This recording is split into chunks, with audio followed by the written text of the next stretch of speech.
Hi, I'm Ryan with Hatching Time, and I'm going to show you how to build a turkey plucker today. So, as you can see here, these are the parts that are going to come in the box. And then you have your screws, your middle screw, and then all your plucking fingers. So I've already gone ahead and inserted the plucking fingers into the bottom rotating disc and the drum. But I'll show you if you zoom in here how to insert them. You just pull the plucking finger through the other side, tilt back and forth, and then you're going to want to pull the plucking finger through.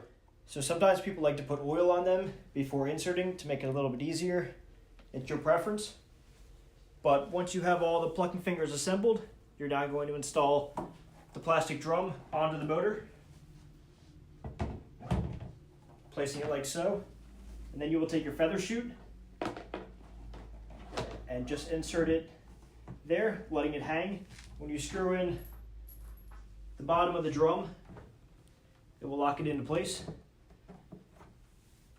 So you can see here that these screws will be going in.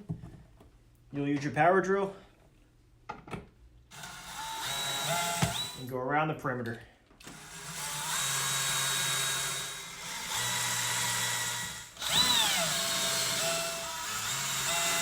Next, you're going to see that the motor is facing this way.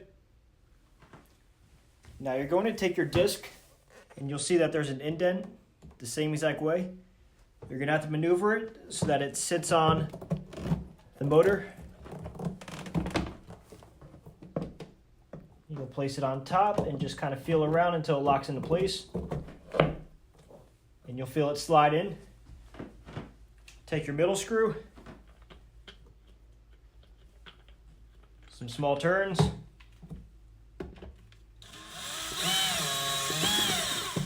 plug it in, put the motor on and let it go.